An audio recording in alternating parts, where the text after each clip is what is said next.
And we are rolling. All right. Thanks for bringing the beer. Absolutely. Absolutely. Cheers. Little Wolf Pup.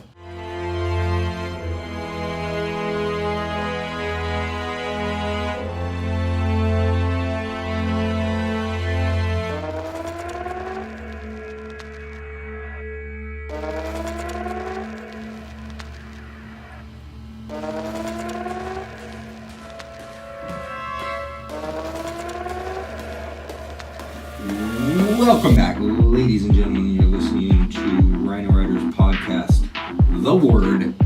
This is a show that fights to tear down the alluring curtain of Hollywood and expose it for the pestilent beast that it is.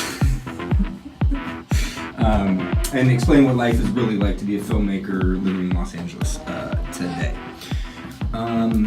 With me, I am joined by yet another guest who is kind enough to come and be on the show. He is the creative director for a company called Rocket Projects.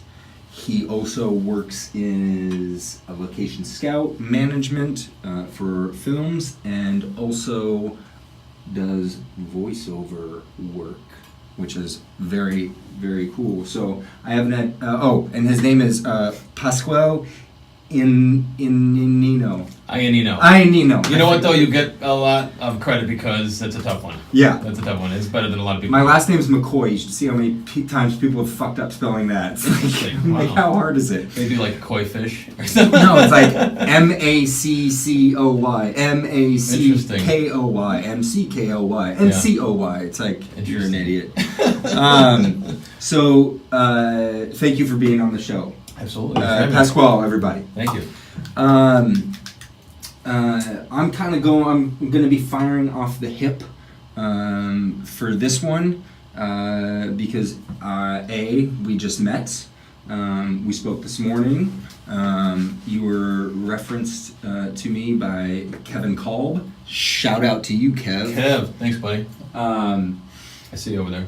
Yeah, I see you, Kev. I mean, even in the 20-minute conversation we had this morning, you sound intelligent and interesting, and I'm curious to see what comes out of this next hour interaction of us getting to know each other a little better. So, Pasquale, thank you very much for being on the show. Cool.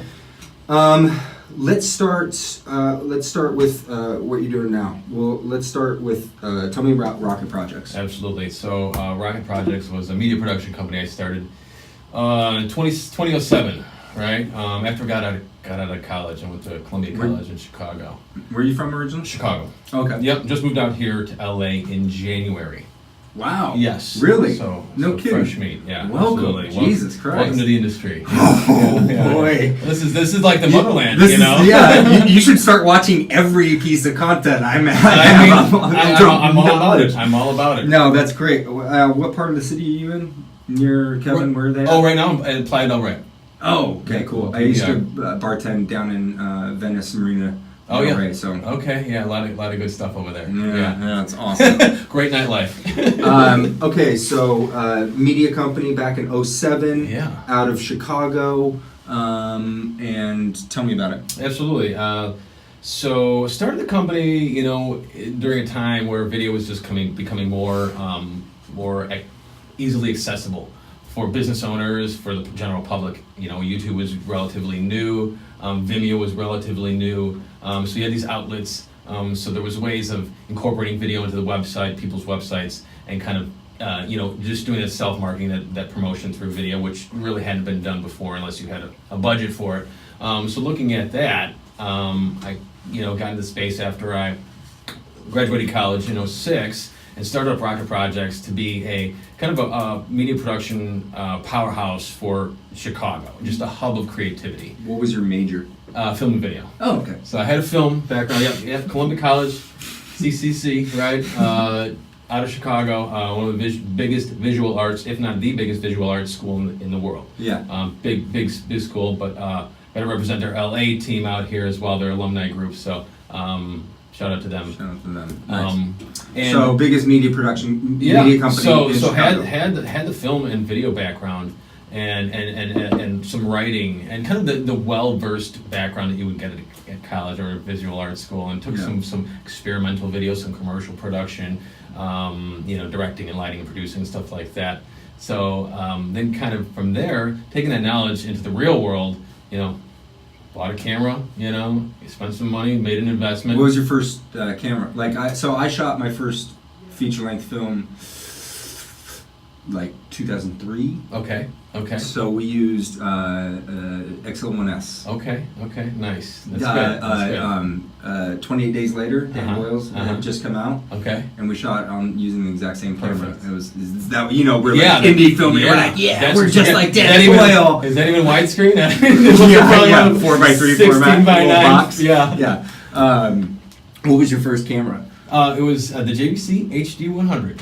Nice. Shoulder mount camera, great for events, great Fuji-9 lens. What was the zoom. format? 16 by 9. It was a 720p. Okay. Was it? But like recording format, was it like? 3C CD. Oh, okay. Yeah. But at the same time, it had the mini DV. It didn't have any. Gotcha. It didn't have any memory card or anything Yeah. like that. So yeah, shot on all mini DV. Yeah.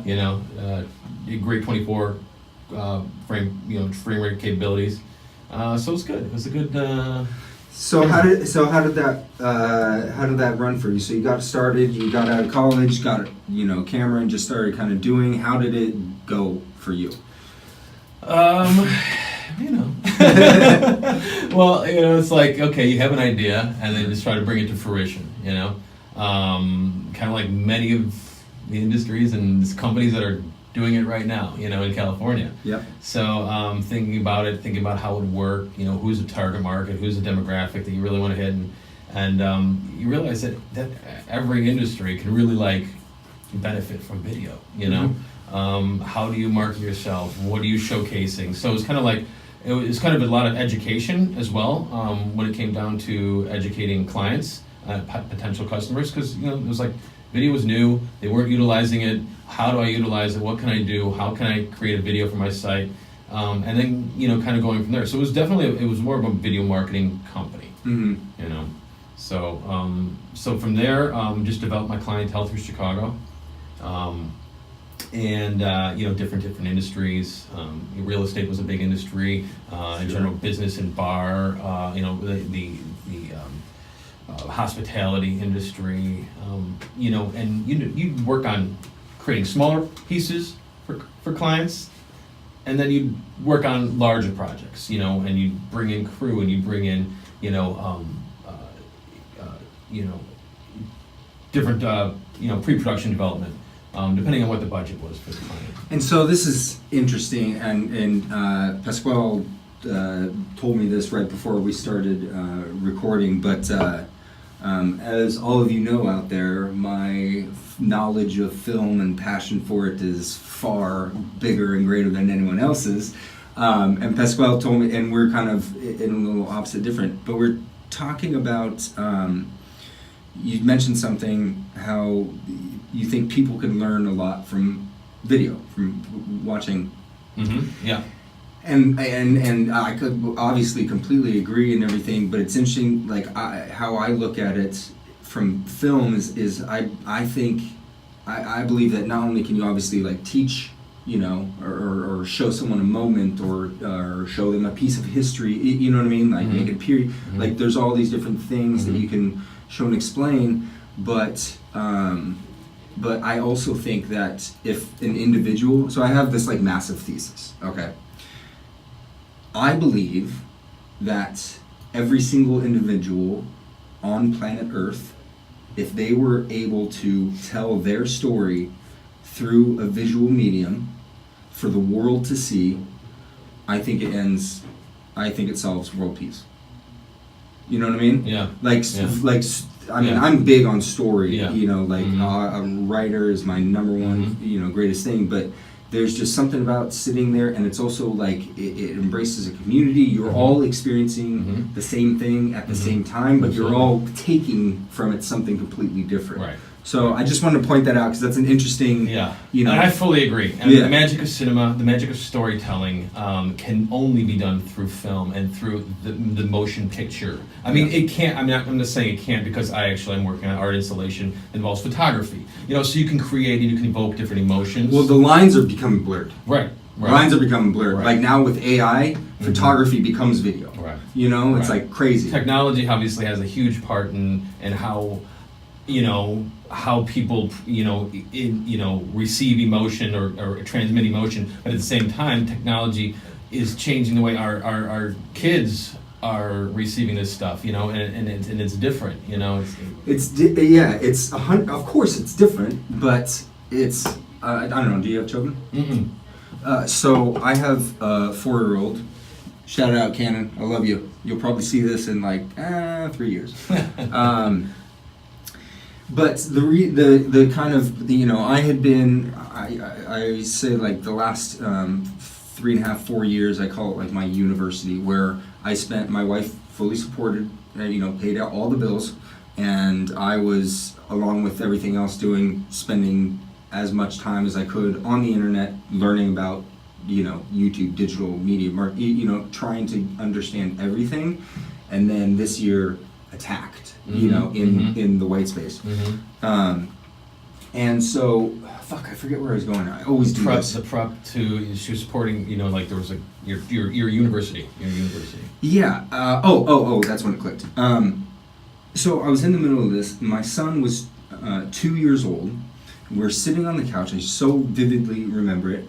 We have a big flat screen, you know, surround sound, and there was whatever movie or show or program on there that I had put on for him, and I couldn't get him to pay attention to it. He was watching a woman paint her hands on YouTube and couldn't get enough of it. You know what I mean? You know, and wow. I literally a light switch went off, and I said, when my son's 25, that won't exist anymore. Right. It was just like so clear, and I was like, fuck, I gotta go. Yeah. I gotta, you know what I mean? Innovate. Yeah. So lines are becoming blurred, but, and like, yeah, kids are using more technology, but it's because they're growing up with it. Yeah. You know what I mean? Like, right. It's just a staple. They may not know how to fucking hit a baseball, you know, but they know how to navigate the internet. Yeah. It's just it's their gender, it's their genre. I remember you talking about, I was listening to a previous episode you had with Ryder Fresh Off the Boat, and about shout out John Bellis. We're getting a bunch of shout outs here. There we go, man. Keep it going. Yeah. About video stores, and it's the same, you know, the same concept there. Yeah, you know. Yeah. It's funny, and like, and that, like, you know, there's 20-year-old kids in there. If I tried to explain the concept of video stores, they were like, "What? Why would you do that? Yeah. I don't get it." You know. So, yeah. Absolutely, everything's changing, everything, but I think it's so good. I think we're going through the shittiest, roughest time right now. Like, how old are you? I think 35. Yeah. Oh, that's right. Yeah, we're similar age. Like, we probably, like, our age range, I think, has it probably the worst, because we're stuck at that, like, oh, God, 40's coming up. Like, I should be, like, set by 40. But this internet, YouTube, you know, this is coming, like, I don't understand it, but you know, but my kids, my son, his generation's going to be really good. My great-grandkids, they're going to live in utopia. That's what I think. That's, you know, like 50 years from now, everybody, it's all going to get figured out. People are going to find a new norm, you know, based around the internet and technology and all that kind of stuff. And then we're going to live much happier lives because we're going to be able to find out more about other human beings across the world. Yeah. Because, you know what I mean? And that's powerful. You need to excel, you need to evolve, right? You need to adapt, right? Yeah. And evolving through technology, and just like you were saying with our time period, our age, you know, I feel like we are in this, or at least when we were born, in this transition period, you know, technology, right? So you have the technological age into the conceptual age kind of thing, you know, putting this stuff into play, putting all this information into play. And so now we're, you know, either not set because we didn't grow up in the factory, right? You know, or we also didn't grow up in a lab, you know, in a tech lab, building programs. Yeah, but we're 35 and 37 But we have years social old. skills. We have great killer social skills, and we also have life experience. Right, You know what I mean? right, And that right, means a exactly, ton. exactly. You grew up in Chicago. I've never been. I've heard it's an amazing city. I assume any borough of Chicago is still you're kind of growing up in a big city, like a bigger city. I grew up outside of Seattle. Okay. In like a more like basically like closed off type town, you know what I mean? So like not only no internet, but Like also a rural. not super rural. Like I mean, we have there's a Navy base, Mm-hmm. there now, and it's about 80 to 100,000 population, whatever. Kind of grew to that. But my point is that just the mentality, the mindset, like the people I grew up with, and like nobody leaves Everett. You know what I mean? Like you grow up there, like all my friends, like parents were like my Mhm. teachers. Mhm. You know what I mean? Like Yeah. that kind of very like small-minded. Yeah. I'm not sorry, Everett. I love you, but there is something about like that, just being in that bubble, in that hub. Did you have coming from like growing up in a bigger city, did you have that same sort of bubble based on like your borough, or did you know like I live in fucking Chicago, a city of like 3 million people? Everybody's different. And how did that affect you Right. Today? Yeah, right, well, getting up and leaving Chicago and coming to LA, going, that says enough right there. But at the same time, yes, you have that in Chicago. Not necessarily the boroughs. It's their neighborhoods in Chicago. Actually, I don't even know if anybody's ever used borough of Chicago, so that might be the first, which is cool. Yeah. And different neighborhoods all have different demographics. Mm-hmm. But that's Chicago as a city. But you extend out of Chicago, and there's just a lot of different counties surrounding Cook County, which is Chicago, that have different cities and municipalities in them. And there's just so many people concentrated within that area. But that's a suburban lifestyle. You kind of transition from the city to the suburbs, and either people did that when they went to school, and they went to school in Chicago or another state, and they moved back to the suburbs, or it was a slower transition, and it took people, it was every age group, every era, I should say. I've just been moving out of Chicago into the suburbs, and it seems like starting a family, that's the thing to do. Yeah. People do it in Chicago, and it's Yeah. a little more difficult. But like you were saying, it is kind of like that bubble of, okay, these are the suburbs. We get into the city once in a while, but primarily we raise our family, we stay in the suburbs, and we live that suburban lifestyle. So where I was going with that, I remember, is like I think back to like high school age, era, and like my perception of like I thought I knew how the world worked and how it, you know what I mean? Yeah. And I was so fucking wrong. Mm-hmm. And to going back to bridging technology, and being and human beings Mm-hmm. being able to reach and see Mm-hmm. more people from other parts of the country, Mm-hmm. like really, really expanded my mind. So like that's why I'm saying like our kids, you know what I mean? Right. Like aren't gonna know anything else, Right. except for the entire world, Right. Not just The world Everett, is- Washington. You know what I mean? The world is at their fingertips. It Yeah. So literally I think is, it's great. I think it's fantastic. Yeah. No, technology is great as long as it doesn't kill us. It will eventually, but that's all right. Okay, let's move into. Let's talk. I'm curious.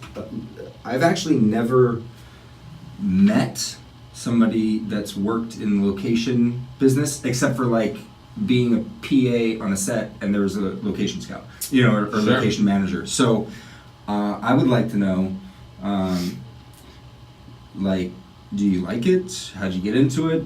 Sure. What are the cool parts? What are the shit parts? Absolutely. Yeah, I love it. Locations is something that I've always wanted to do, even in college. When you're growing up in Chicago, a city, and you're going to school in the city, there's just so much to see, and everything is a great shot. Mhm. There's just so many great shots. You think to yourself, wow, I'm riding my bike through the city, I'm walking through the city, and it's like an open field. It's a playground. There's just so many possibilities. And as a kid in college, living in the city, you're wide-eyed. You're just very receptive to all that stuff. Yeah. So that was what originally drew me in, and knowing that, oh man, this would make a great scene take place right in this alley here, or something like that. And it's funny because I've had experiences where I've thought of different places being locations for movies, and then within that year or the next year, I see them on film, which is a whole other story altogether. That's whole other story altogether. So it's like I have this thing. It's like a running joke. Like my wife will tell you, like I would have some, you know what would be cool? A movie about this. And then like I'll read in, the trades a year and a half later, like movie about this coming out, and I'm like, told you. Well, at least I know my ideas are good. You can see the trends. You can see the trends before they happen. That's what it is. But so it was the visual aspect of me. For me, I'm a very visual person. I love photography. Love the frame, and really just understanding that there's just so much out there. So to be a scout is just one way to kind of give options to a producer, to a director, but still be able to put your personal touch on them, right? Yeah. What you think might work. From there, there's bad things about it too. So what are the? I mean, I bet you I could answer the question. Is I'm assuming all the bad shit is all the fucking politics and bullshit that you have to deal with, just like everybody else in the fucking product. Yeah. I mean, so. That's the politics and everything. That's the shit I hate. Yeah, the politics and everything, especially Chicago film. But no, it's mostly. I mean, you're talking about going back over places, and it's more of a back and forth thing. So it's not getting what the director or producer might want. So you're consistently going out, you're giving more options and more options and more options. This might be for a TV show, it might be for a feature film, might be for a commercial, photo shoot, whatever. And it's more about, getting that perfect, and you'll have people that are difficult to work with, absolutely, that drive you crazy, like, oh man, we what am I doing wrong, but at the same time, it always comes out on top, you always come out on top, so. What was the thought process and what led you up to and the why of moving out here to LA? I mean, I know why, right? We all know why LA is LA, and why there's at the when you're sitting with somebody at a bar or party or club, like, hey, what do you do? It's like a joke, but it's like real, because we all know that people come to there's like 4 people that are from LA that live in LA. Everybody else is a transplant. Excellent. Exactly. So like what decided to bring you out, especially, no offense, at a not 25, sure. 35. As an old man. I didn't want to say it because I'm 2 years older than you, but yeah. Well, I feel like I'm 10, so. It was my midlife crisis, really. Right. You know what? Opportunity. I mean, the grass is always greener on the other side, right? Living in Chicago, it's literally, living in Chicago, you feel like, I felt like everything was saturated. My business in general there, you see like, the same routines and same trends, whether it's in film and television, it's scouting, whether it's through video production and creative marketing. Because Chicago's been big in that area for quite some time. Right. TV production, like Oprah's based there. You know what I mean? Like, it ebbs and flows. And it's seasonal. And it really is. And it's just it's the fact that it could be dry for a few months and then 10 things come in. So coming out here where there's more consistency was one of my goals. But at the same time, just the opportunity, like there's so many businesses, and you read articles and tech startups and the startup industry in general, and what headquarters are out here, who's hiring, so there's potential to make connections through other companies, whether it's through my video work, but at the same time, it's Hollywood. And there's an opportunity through locations. You do know that I'm going to destroy it. I do. I'm going to burn it all to the ground. But you're going to need a location scout no matter what. Oh yeah, that's why I brought you in here. Okay. I'm dead serious, by the way, people. No, hey.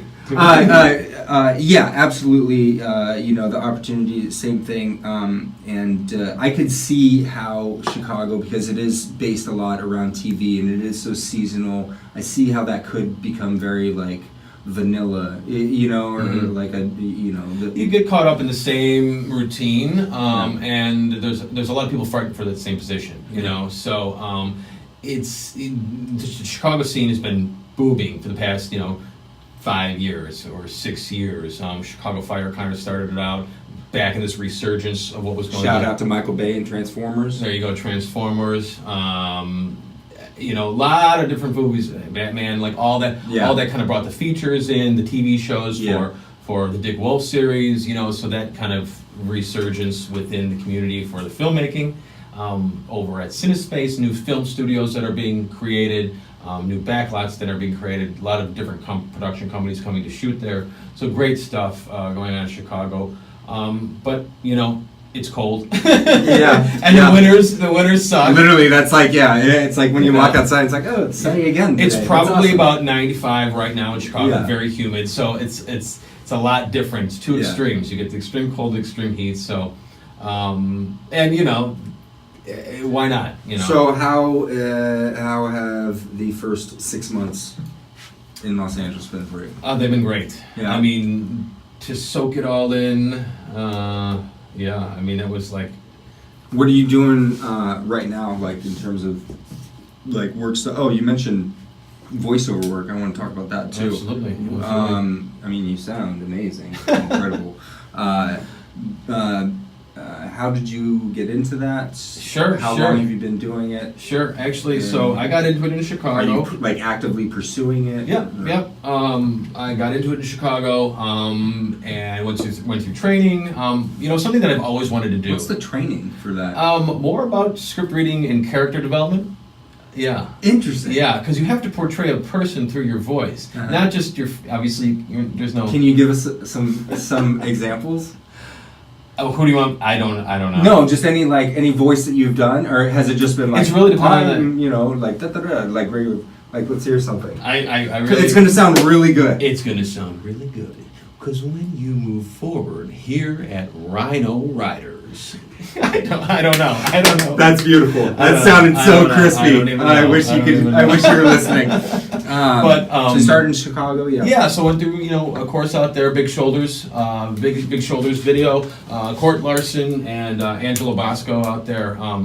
Shout out to those guys for doing some really good stuff in the audio and video space in Chicago. They're doing corporate stuff, they're doing feature stuff, and Court and his team that develop voiceover artists are really good. So.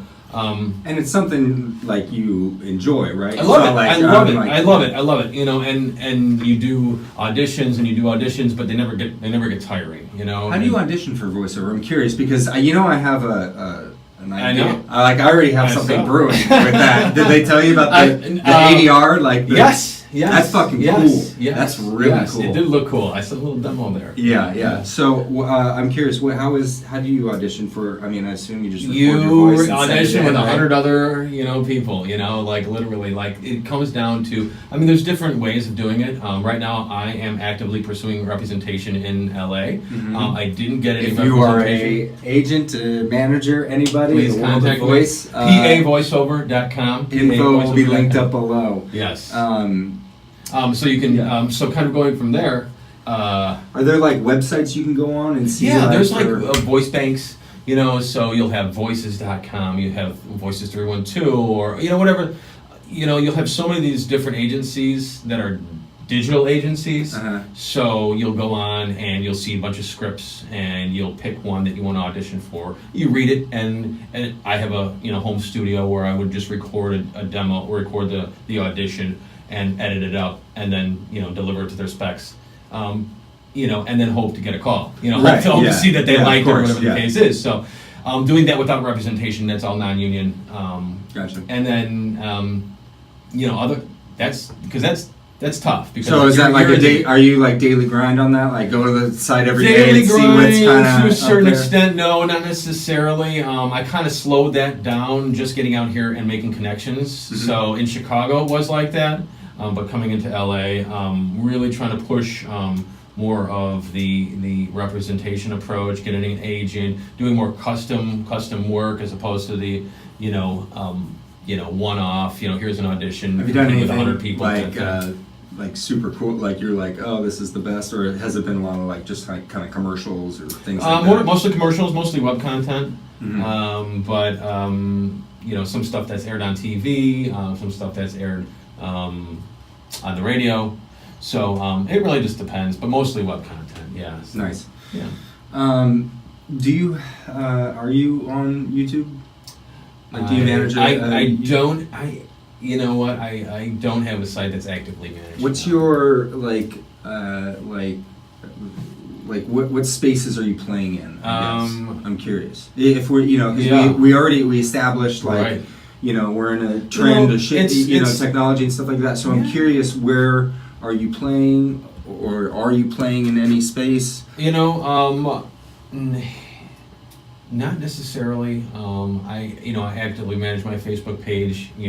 Social media wise, I don't do a whole lot of social media stuff. Mm-hmm. The work that we create, I'll post. And I will put on my website, and that's the hub of everything. Is kind of the website. Gotcha. Which is I don't have a website yet. Good news, Lori. Shout out to you, Lori. I think she's going to build a new one. There you go. Rocketprojects.com, ROCKIT projects.com. That's where I've created a portfolio of. Do you still use client work. that for like? Yeah, absolutely. Just kind of, I use it for previewing material for clients. But most of my stuff do I give. Do you pursue clients still? Yes, under yes, absolutely. So being out here, it's building the network.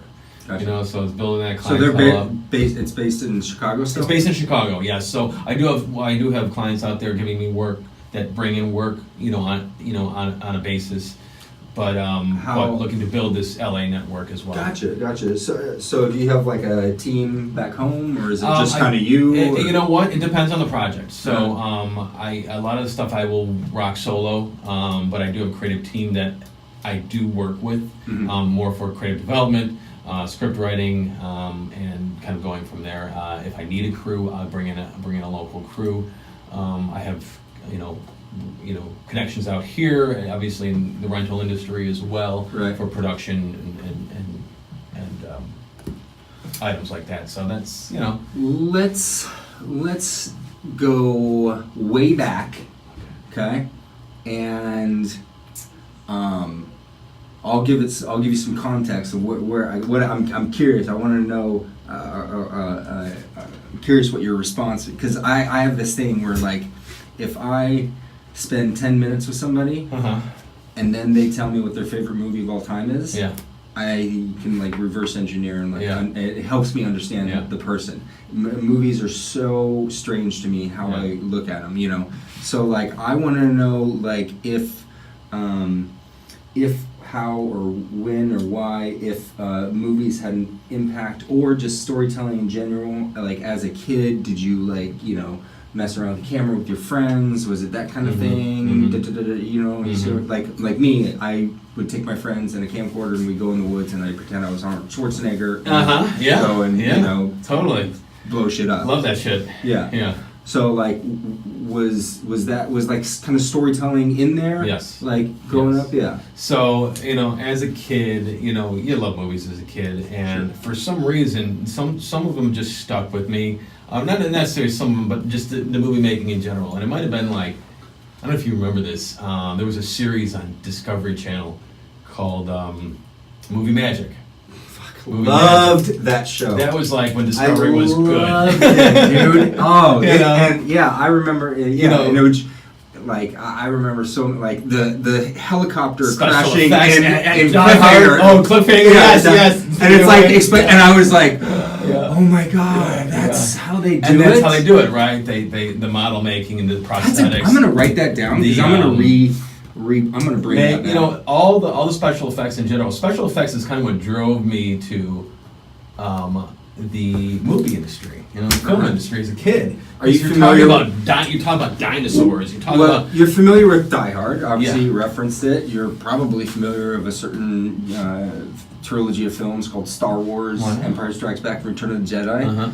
My wife's stepdad's cousin or something like that. I got to meet him once. I think I'm going to meet him again soon in a month.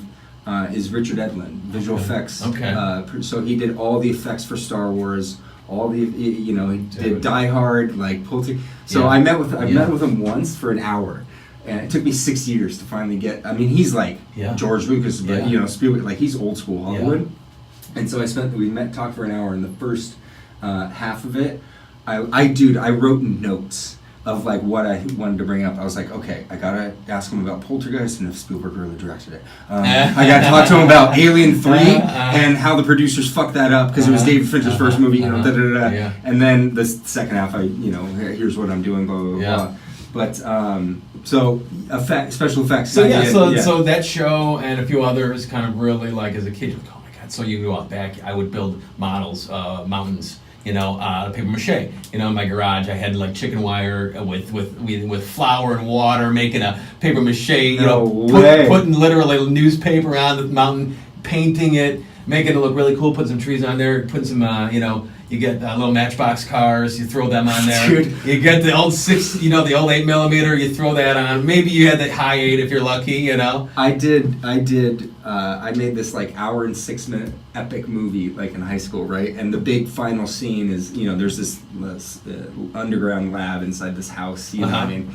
And so the ending scene, they hit the self-destruct and it blows up. And so I built this like about this big of a house and like hand drew each shingle and then little fake trees and put them on.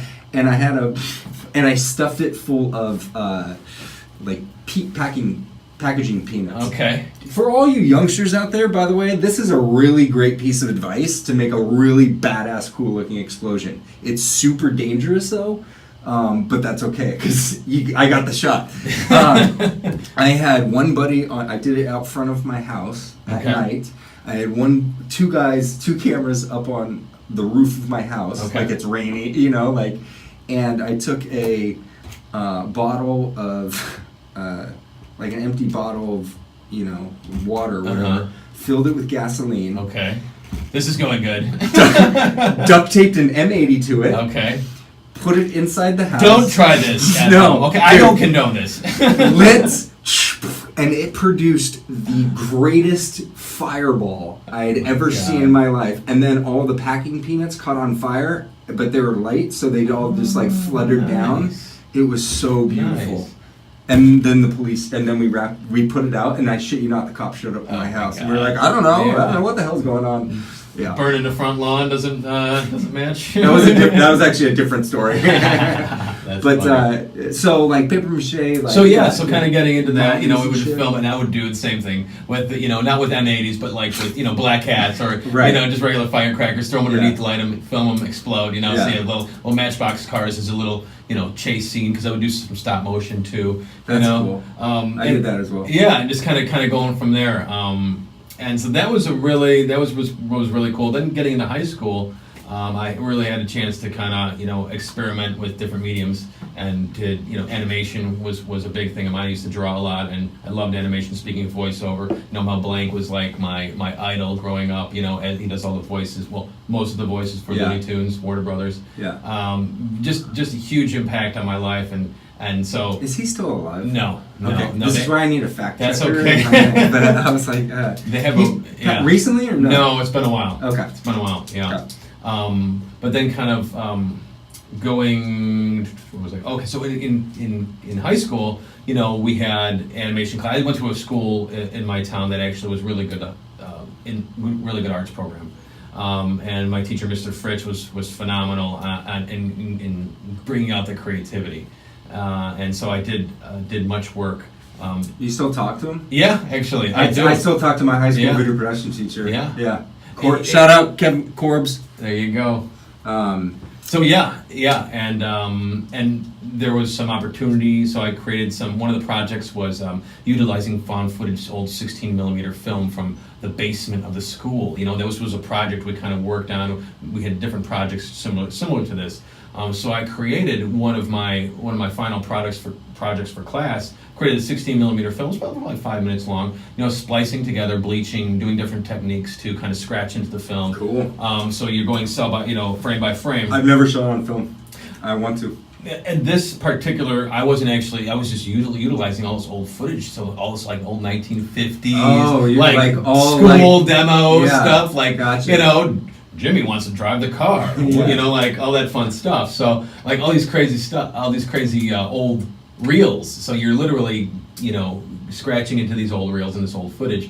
So I actually created a pice that won. Destroying somebody else's dreams. Exactly. Well, they had multiple copies. It was okay. I won an award for that one, which kind of launched my career, I guess you'd say. It was a Pinnacle Award, Scholastic Art and Writing.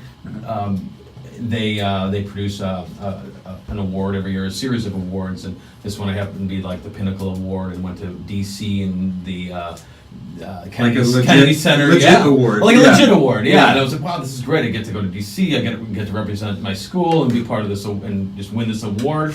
And then I got scholarship to Columbia, and just kind of built on the whole thing there. That's cool. Wow. So you kind of came out the gate.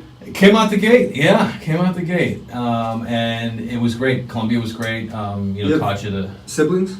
3 younger brothers. Oh, really? Yeah. How much younger?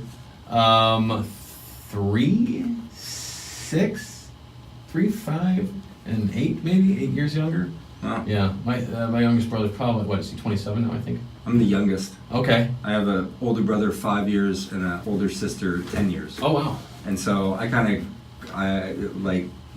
of like only child mentality almost. Mm-hmm. It's actually interesting because my wife and I thought, we want, 2 kids, a boy and a girl, hopefully we got our boy, and we're like, oh, let's, bang out the next one, and then just kind of like we started getting busy, and so now we're like kind of like taking our time, and so now it's like we're in the mentality of like, shit, Canon could be 10, and that we could have, the next one, doesn't matter, but like I think that being able to like focus, hard on those first 5 years of just one. It's individual, a different situation. Yeah, it's like it's interesting, like seeing the dynamics of like what an older brother, compared to my older brother, compared to I'm the youngest, compared to another youngest who's like an idiot, seeing those like kind of dynamics. Yeah, I mean, you'd always kind of set an example. That was kind of my thing, as an older brother. Where are they still in Chicago? Well, actually, 2 of them are in Denver, and then the youngest is back in Chicago doing real estate. Nice.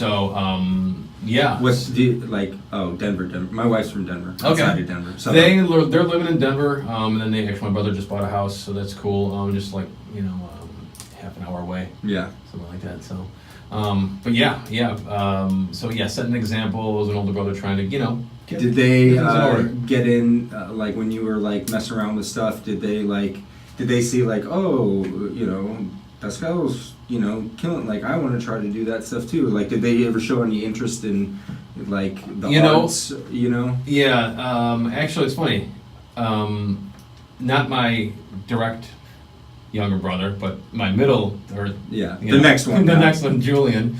We actually. He went into that route, and has had a lot of graphic talents, so kind of doing more illustration, and used to do a lot of video, used to do a lot of film, and in high school and went to Columbia College as well. So you guys there at the same time? No. Yeah, he was there a few years younger than me. 6 years or something like that. Gotcha. So he got into it. He's still doing it. He's actually doing a lot of illustrations out there in Denver. He makes pins.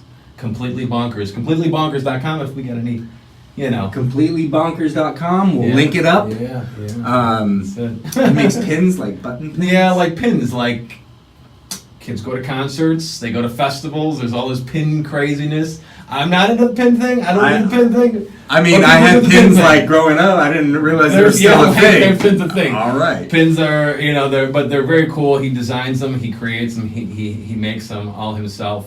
He's got a big following. Yeah, it's a whole nother industry. It's a whole other industry. Crazy. Yeah, that's funny. Yeah, go to festivals selling pins. Yeah, That's super funny. Where so let's jump. We talked about the past. Let's talk about the future. Been in LA 6 months. do voiceover. Do you have any interest in doing scouting here? Absolutely, and actually I've hooked up with a good team out here. Okay, cool. So it's a really reputable team in LA. High, everything from features, blockbuster features, to commercials. Mm-hmm. So I've been lucky to be a part of them and doing this in tandem with them, at the same time doing some solo projects. The website I have for my locations is hotsetlocations.com. You can see my previous experience on there. You can see the companies I've worked with, different agencies and stuff like that. So anybody in the film industry, I know they're listening. Do you realize we're talk scouting, we're talk management, we'll talk we have everything. 6 people listening right now. One of them is my mother. Hi, Come Mom. on, Ma. Shout out. Well, that's cool. So, like overall goal, do you have like a macro plan? You know what I mean? You know or what? Just kind of right now, just Yeah, working and just doing your thing. You or know, what'd you come out here for? Yeah, right, exactly. Right. So there is no macro plan. There's no. I kind of take things step by step as they come. But it's opportunities like this, talking to you here. It's talking to your team. It's different. It's working with, the tech space out here is just very very dynamic. Right. It can be very fruitful, and it's very fun and an exciting time to be out here in the west side. And to be a part of that, to be hooked up in that space, but at the same time working in television, working for film, doing locations, doing voiceover. Do you have an area that you are? I'm an entrepreneur in general. So how that is. It's just like. Gotcha. Yes. Yeah. So I think that answers the question. So because I was going to ask, do you have like a single a number one passion? For example, me, I always say I'm a writer first. Very close second is a filmmaker, producer, director, and now entrepreneur third, just because it's I'm newest in that space. Sure. So do you have a order of is it location scouting, voiceover, entrepreneur, voiceover? They kind of shuffle, Yeah. right?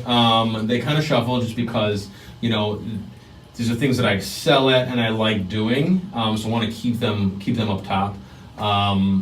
But at the same time, I'm a content creator. I develop creative content for businesses, that want to,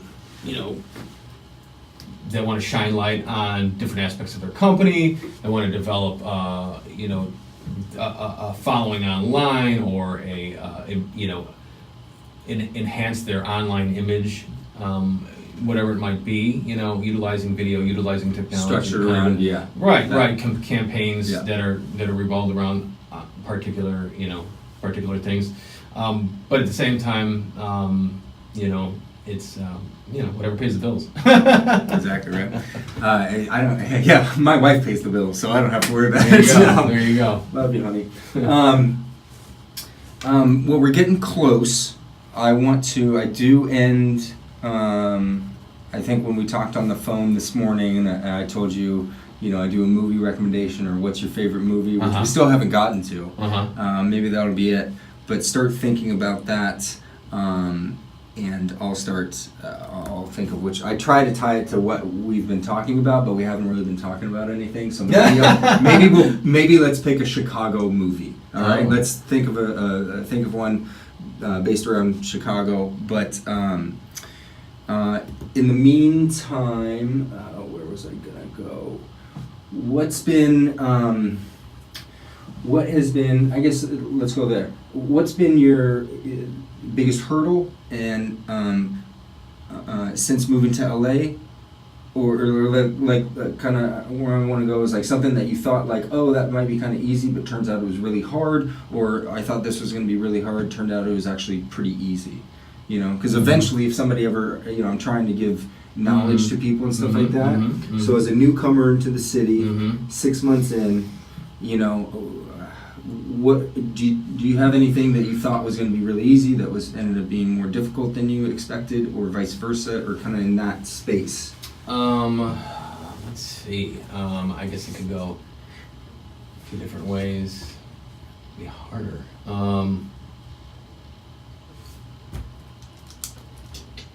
I think maybe it's harder. How about getting around? Well, besides the LA drivers, you know, which Yeah. I don't think I'll ever get used to. You know, use a turn signal. Yeah. Well, now you got the fucking bird scooters all Yeah, around Santa oh my Monica, God, dude. birds, don't get me started on those things, you know. But they're great. Yeah. Them and lime, great stuff. Yeah. So I'd say the connections, making the connections in general, I think in Chicago it's just a different mentality. It's a more of an open mentality, you know, you're really, you know, building connections in more of a personal way. I feel out here, things, you know, you hear stories about LA, this and that, you know, it's coming from the Midwest. It's like, oh, you know, everybody's all talk, this and that, blah, blah, blah. You know they are. Everybody's so full of fucking shit here, but they don't say it to your face. Yeah. Which is, I've had a lot, and I know Chicago's Midwest technically, but I've known a few people from Chicago, and it's similar like mentality of like just fucking don't bullshit me, like you know what I mean, like straight up. Yeah. And Yeah. and it's so different here. That like honestly, that's one of my biggest like frustrations, and I've hit it head on. You know what I mean? I've seen the best of it and the worst of it. Yeah. You know, and it just pissed. Like I can't send a fucking email until 10 in the morning. Yeah. You know, Yeah. like I hate that shit. Too many parameters. Too many. I don't know. I think it all stems down to the crosswalks out here. If there's no cars, just walk. You know. Right? Yeah. Just go. But like I'm petrified to do it. I know. Like what's going on? It just says don't walk. There's no cars. Just go. The first time I went to New York, it was like it was like at a street corner, and there's a police officer standing right there, and we're all just jaywalking. I'm like, why isn't this like everywhere? Yeah. You know. Well, maybe there's a subliminal. There's something behind that as opposed to what's going on here in LA. But in general, everything's been amazing. But I do, you know, I find there's maybe a disconnect between, you know, the connection between you and a group or you and another person out here, and it may be all fluff and maybe all just, you know, me or this other person trying to leverage something. There's always an agenda, but you know, you get that everywhere. You get that in Chicago, but I feel like, you know, in Chicago it's just a little bit more, you know, straightforward. You know, you get what you see, and either we can do it or we can't. And did you put like a time limit on your stay out here, or did you like I'm just gonna move? No. Yeah. I you know, I have, and I think that comes. That's I think that's a reflection of our age, right, and like right. life experience and stuff like that. But like I've been here about, you know, almost 10 years. My wife 14. And like, you know, there's so many people who came out like 20, 21, 20, by 25 I'm gonna be famous. Right. Oh, now and then 25 Right. hits. Oh, by 30 I'm gonna be famous. Right. And then 30 hits. Right. And then all of a sudden they're, you know. Yeah. No, I did not put a time limit on it, and obviously not a lot of people do. But at the same time, why would you leave? You know, I love it here. I really do. Coming from It Chicago, is my favorite city. I love this. We're on the I west hate side. it. I hate it more than anything. I hate the fucking industry. I hate Hollywood. I'm gonna burn it down to There the you ground. go. But it's also the greatest place on earth.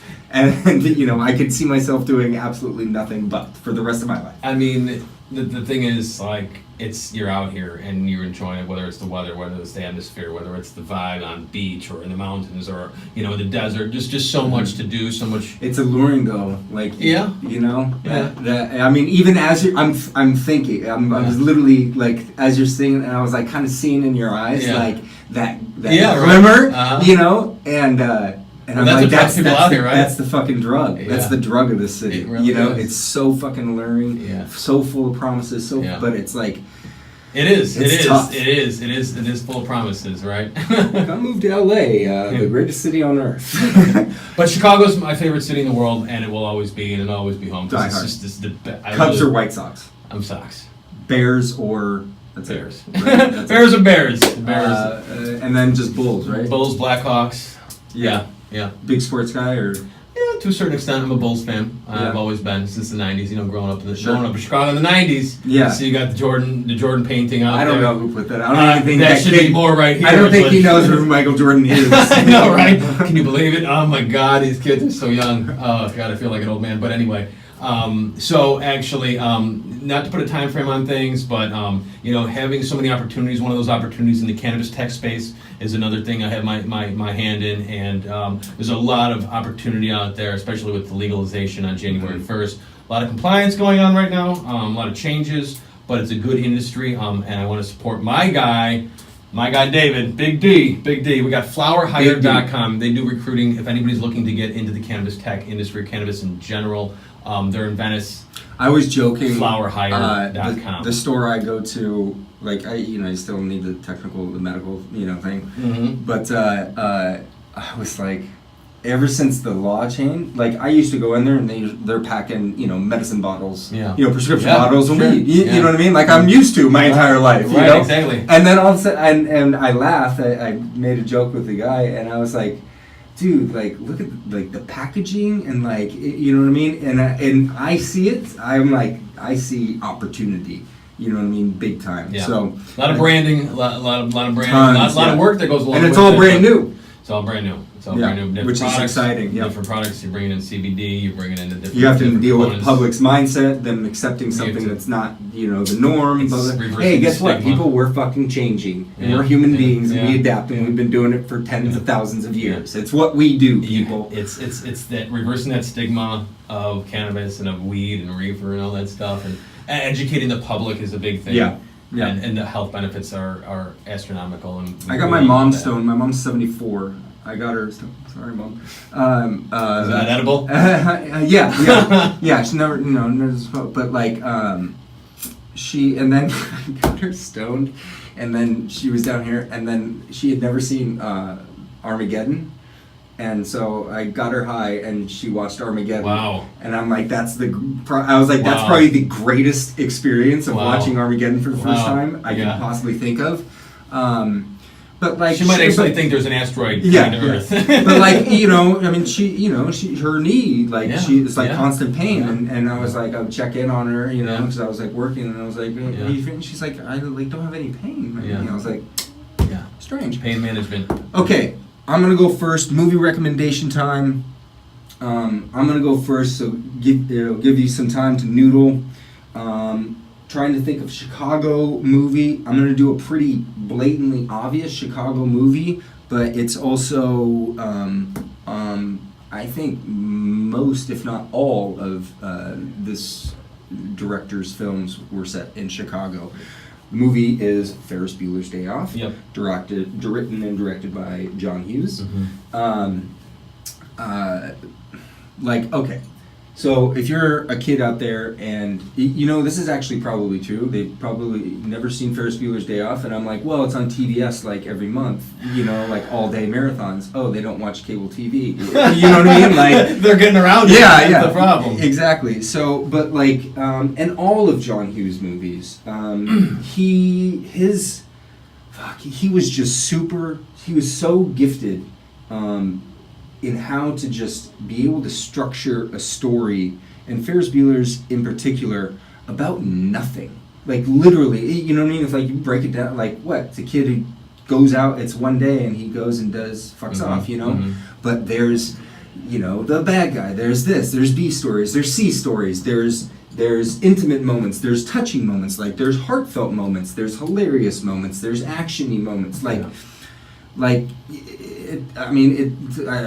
don't know how like somebody can possibly craft something that that universally appealing. Mhm. Like Spielberg's my favorite director of all time. Mhm. I don't know how he does it. I Mhm. cry every single Spielberg movie. Mhm. Whether it's Saving Private Ryan, you should Mhm. cry, or it's fucking Bridge of Spies. Mhm.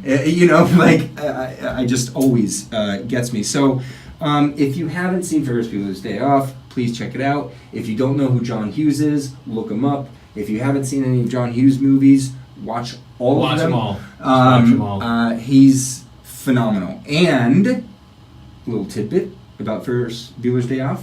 He wrote it in like 3 days. Really? Yeah. It just boop, just Yeah. literally came Yeah. to him, you know, and like sure, you know, drafts after and stuff like that, Yeah. but like it just like He had the basis idea, of it just get came it on out. paper. Yep, Yeah. super interesting. Yeah. So that's my movie rec of the show. Pasquale, Well, I mean, if we're gonna put go you on the spot. yeah, back in the Chicago native. I mean, if you there's really just there's that one, which could be number one, which I think is number one. I was trying to think of other films, Chicago of movies. Chicago films, but then you can break it down to the most iconic Chicago film would be Blues Brothers. Ooh, You know, yeah, So yeah. I mean, the tandem. Oh, fuck, I love that movie. You know, I mean, just the amazing Belushi. And you know what's great about that is I think it shows like the soul of Chicago. Yeah. You know, like there's and a lot of Chicago's not like that anymore, and that's that Really? was a great way to capture Chicago in a film. You know, Yeah. put Chicago in the can at that time period. You Yeah. know? And it really does. I mean, there's markets they go through the Maxwell Street Market. That's not there anymore. It's not the same. It's not as dirty as it once was. Chicago's actually a very clean city. But there they make it rugged. They make it dirty. They make it rough. You know, Yeah. that's how it was in the '70s. Yeah. You know. and culture, Yeah. like you Yeah. know what I mean, deep Yeah, culture. late '70s, yeah. Yeah. Deep culture, yeah. A lot of different stuff there. But I would also recommend a different movie that I just watched 2 days ago, which was Three Billboards. Did you see Oh, Three phenomenal. outside of Ebbing, Missouri. Yeah, phenomenal. Loved it. Oh, Loved by it. the way, the only good movie that was in Best Picture race last year. All the Amazing. other ones suck. Yeah. You know, I mean, if I'm being blatantly honest, but that movie was great. I loved it. I Yeah. loved it. Amazing. Had everything. It just like That's kept you you see what I'm talking interested. about, like the story, Yeah. structure. Yeah. Like it's DNA. You Yeah. can break it down to Yeah. ones and zeros. Yeah. I believe. Yeah. You know, and Yeah. and Structure it will draw you inside in. out. And then you throw know. character development, you throw the characters in general and how they play those scenes. You know, Sam Rockwell. I mean, of course, Yeah. what's her, What's her butt? yeah. Fact checker. It's Yeah. Frances McDormand. Phenomenal. Yeah. Phenomenal movie. The best that came out last year during the Oscar race. The best movie that came out of all last year was Logan. On that note, That's good. That's good. That's well. Hey, thanks, Ryan. Pleasure, man. Appreciate This it. was fun. That's it for this show number 14. In the meantime, I want you to go out there and make your goddamn movie, video, whatever. Write it, shoot it, produce it, put it out there, and do it with love and good behind it, and you will win always. RynoRyder out. Second that. Bam.